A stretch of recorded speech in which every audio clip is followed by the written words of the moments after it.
함께 보실 말씀은 스가랴 4장 말씀입니다. 제가 가지고 있는 성경책은 구약 성경 1315페이지에 있습니다. 스가랴 4장 1절로 14절까지의 말씀, 제가 한 절, 여러분이 한 절 교독하시겠습니다. 내게 말하던 천사가 다시 와서 나를 깨우니 마치 자는 사람이 잠에서 깨어난 것 같더라.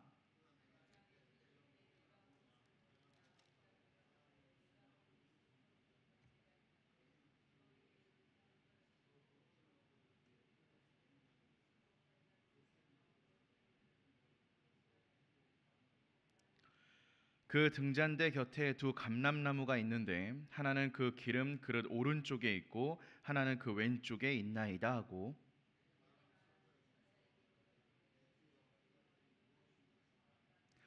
내게 말하는 천사가 대답하여 이르되 내가 이것들이 무엇인지 알지 못하느냐 하므로 내가 대답하되 내 주여 내가 알지 못하나이다 하니,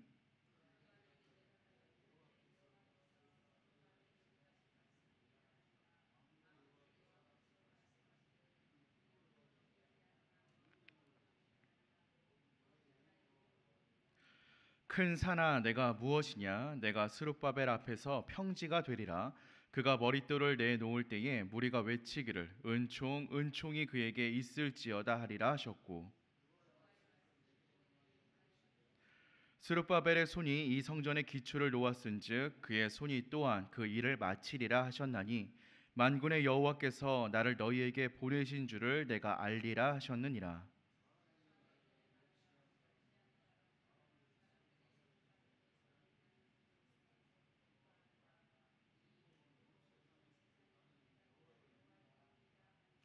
내가 그에게 물어 이르되 등잔대 좌우에 두 감람나무는 무슨 뜻이니까 하고,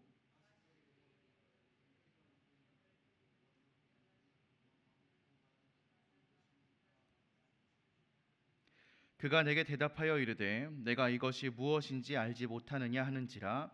내가 대답하되 내 주여 알지 못하나이다 하니, 이르되 이는 기름 부음 받은 자 둘이니 온 세상의 주 앞에서 서 있는 자니라 하더라. 아멘. 오늘 스가랴의 환상을 보면서 하나님께서 쓰시는 사람의 삶이 어떠한지 또 어떠해야 하는지를 묵상하고자 합니다. 그리스도인으로서 능력 있는 삶을 살기 위하여서 우리는 어떻게 해야 하는지 본문이 알려주는 말씀을 통하여서 우리의 삶을 돌아보는 시간이 되기를 소망합니다. 스가랴의 모습을 통하여서 우리가 먼저 배워야 하는 것은 늘 깨어있는 삶을 소유해야 한다라는 것입니다. 순근 등잔대 또 두 감람나무 환상, 오늘 우리가 함께 읽었던 이 환상은요, 스가랴가 마주했던 5번째 환상입니다. 스가랴서를 계속해서 읽다 보면은 스가랴가 반복적으로 이 환상을 마주하는 것을 목도할 수 있습니다. 스가랴는 그럼 어떻게 해서 이런 환상을 계속해서 볼 수 있었겠습니까? 하나님의 백성을 하나님의 말씀 앞으로 인도해야 하는 사명을 가졌던 스가랴를 생각한다면 우리는 그 이유를 잘 유추해 볼 수 있을 것입니다. 스가랴는 영적으로 나태하거나 무기력한 사람이 아니었을 것입니다. 영적으로 깨어있는 사람이었기 때문에 그는 반복적으로 하나님의 환상을 마주할 수 있었던 것입니다. 오늘 우리가 함께 읽었던 1절의 말씀에서도 천사가 그를 다시 깨웠다라고 이야기하고 있습니다. 우리 역시 말씀을 통하여서 깨움을 입는 사람이 되어야 합니다. 우리의 모든 삶의 순간을 통하여서 우리는 깨어있는 사람이 되어야 합니다. 그래서 스가랴와 같이 천사의 질문에 대답도 할 수 있어야 하고 하나님이 보여주시는 사명을 올바르게 바라볼 수 있어야 합니다. 그것이 쓰임받는 사람의 첫 번째 모습인 것입니다. 우리는 깨어있는 것에서 멈추지 않고 더 나아가야 하는데요, 그것이 어떤 모습이냐면 오늘 우리가 기억해야 하는 두 번째 모습인 성령의 능력을 의지하는 사람이 되어야 한다라는 것입니다. 스가랴 선지자는 천사로부터 스룹바벨에게 전해야 하는 이야기를 전해 듣게 됩니다. 성전을 건축할 때 사람의 능력이나 사람의 힘으로 하지 말고 오직 하나님의 영을 의지하라라는 천사의 말씀을 듣게 되죠.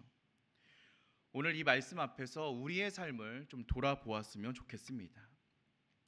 우리는 중요한 일을 앞두고 또는 큰 일을 앞두고 무엇을 의지하면서 살아가고 있습니까? 삶에 문제가 생겼을 때 우리가 제일 먼저 생각나는 것은 무엇이고 또 우리가 붙잡는 것은 무엇이 되고 있습니까? 하나님을 예배하며 살아가는 사람들이라고 말하면서도 정말 우리는 그 이름에 걸맞는 삶의 모습을 보이면서 살아가고 있는지 오늘 우리의 삶을 돌아보길 소망합니다. 세상 사람들은 어려움 앞에서 은행의 잔고를 의지합니다. 인맥을 의지하고요, 학벌을 의지합니다. 또 스스로의 경력을 의지하기도 합니다. 요즘 어린 자녀들을 둔 부모님들이 가장 의지하는 것이 무엇인지 혹시 아십니까? 바로 맘카페라고 합니다. 또 누군가에게는 동호회가 그들의 의지가 되고 있습니다. 그럼 우리는 어떠합니까? 우리도 세상과 다르지 않은 그것들을 의지하면서 살아가고 있지는 않습니까? 어려움이 생겨났을 때 우리의 머릿속에 떠오르는 것이 맘카페가, 은행의 잔고가, 나를 붙잡아줄 인맥이, 나의 학벌이, 나의 경력이 되고 있지는 않습니까? 정말로 오직 하나님만을, 하나님의 영을 의지하면서 살아가고 있다라고 우리는 당당하게 말할 수 있습니까? 물론 하나님을 믿는 사람들 가운데에도 하나님을 의지하지 않고도 세상을 살아갈 수 있다라고 말할 수 있을 것입니다. 그런 경험을 할 수도 있을 것입니다. 일의 성취를 경험할 수 있겠지만 그의 인생에 하나님이 정말로 관계 있다, 하나님께서 일하신다라고 말할 수 있겠습니까? 하나님이 없이 우리의 삶을 살아간다면 우리의 신앙은 어떠하게 되겠습니까? 굳이 말하지 않는다 할지라도 우리는 그 끝이 어떠한지 너무나 자명하게 알 수 있습니다. 진정한 길과 진정한 해답이 어디에 있습니까? 돌아오는 주일에 우리는 이제 전도 구호를 외치고 또 하나님께 찬양으로 영광을 올려드리는 시간을 갖게 될 것입니다. 전도 찬양 축제, 작년에 했었던 거 혹시 기억나시나요? 작년에 했었던 구호, 1등 했었던 구호 뭔지 혹시 기억나십니까? 모든 길은 예수 그리스도, 모든 답은 예수 그리스도. 이 외침이 우리의 삶의 고백이 되기를 소망합니다. 참으로 그렇습니다. 모든 길과 모든 해답은 예수 그리스도에게 있습니다. 이 사실을 믿고 의지하여 성령을 의지한 수룹바벨은 16년 동안 중단되었던 성전의 재건을 단 4년 만에 마무리하는 역사를 보여주었습니다. 이 사실을 기억하면서 진정 하나님께 능력이 있음을 기억하고 그 능력을 소유하고 누리면서 살아갈 수 있는 우리가 되기를 소망합니다. 우리의 삶을 통하여서도 하나님의 일하심이 보여지기를 기도합니다. 우리가 이렇게 살아가기 위해서 꼭 필요한 것이 하나 있습니다. 그것이 무엇이냐면 우리가 누구인지 명확하게 아는 것입니다. 오늘 우리가 함께 읽었던 본문 가운데 11절로 14절 말씀에 등장하는 두 감람나무와 두 가지는 기름 부음 받은 자를 말한다라고 성경이 이야기하고 있습니다. 이는 역사적으로 가깝게는 대제사장이었던 여호수아와 지도자였던 스룹바벨을 말하고요. 또 성경의 맥락 가운데에서는 우리의 구원자로 오시는 예수 그리스도를 예표하는 말씀입니다. 그리고 이 말씀은 더욱더 확장되어서 베드로전서 2장 9절의 말씀과 연결되어 기름 부음을 받은 왕 같은 제사장인 우리를 가리키는 표현으로 연결이 됩니다. 하나님께서 그리스도 안에 있는 자들에게 모두 기름 부음을 더하여 주셔서 왕 같은 제사장으로 삼아 주셨기 때문입니다. 왕 같은 제사장, 이것이 바로 우리의 정체성입니다. 우리가 누구인지를 알지 못한다면 우리가 어떻게 살아야 하는지도 알 수 없습니다. 사랑하는 성도 여러분, 우리는 왕 같은 제사장입니다. 이 원어적인 표현에 따르자면 왕이면서 제사장인 사람이 바로 우리들입니다. 그렇다면 우리는 어떻게 살아야 하겠습니까? 우리의 구별됨, 우리의 능력이 어디에서 나올 수 있겠습니까?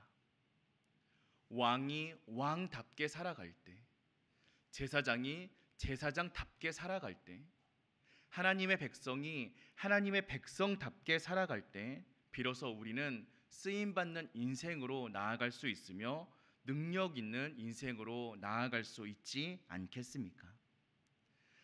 스가랴는 오늘 말씀을 통하여서 왕 같은 제사장이 어떻게 살아야 하는지를 잘 보여주고 있습니다.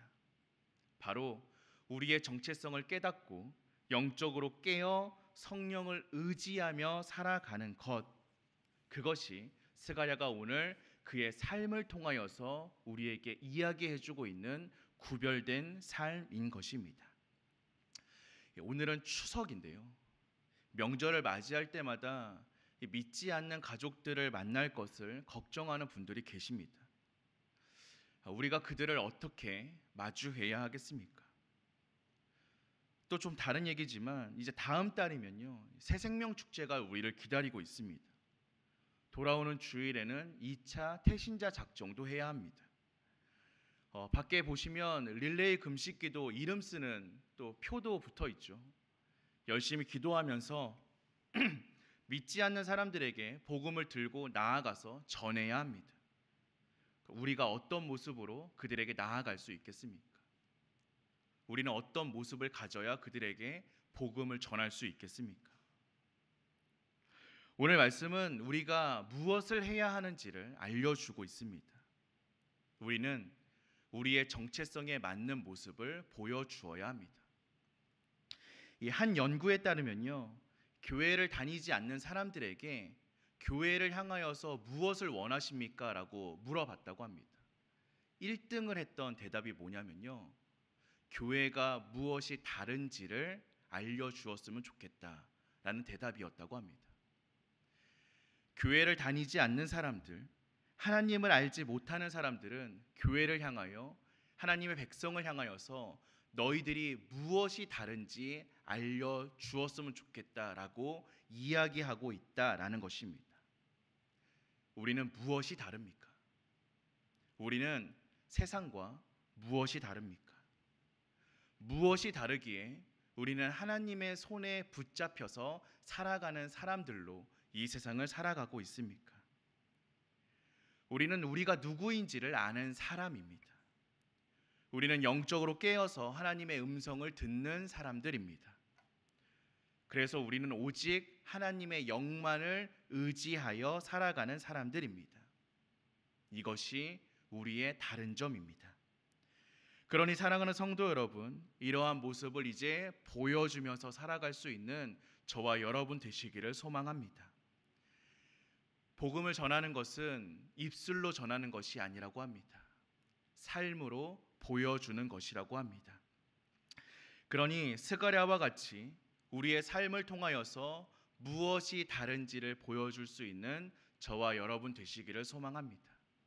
무엇이 다른지 그렇게 살아감을 통하여서 다른 삶을 살아내고 능력을 누리면서 살아가고 또 하나님께 쓰임 받는 삶을 살아낼 수 있는 저와 여러분들 되시기를, 그래서 하나님 보시기에 기뻐할 수 있고 하나님의 마음을 시원케 해드릴 수 있는 저와 여러분 되시기를 주님의 이름으로 축원드립니다. 조금 더 나아가서 이번 추석 명절 누구를 만나든 어디에 있든 그리스도인다운 모습으로 선한 영향력을 끼칠 수 있는 저와 여러분들 되시기를 주님의 이름으로 간절히 축원드립니다. 우리 함께 기도하겠습니다.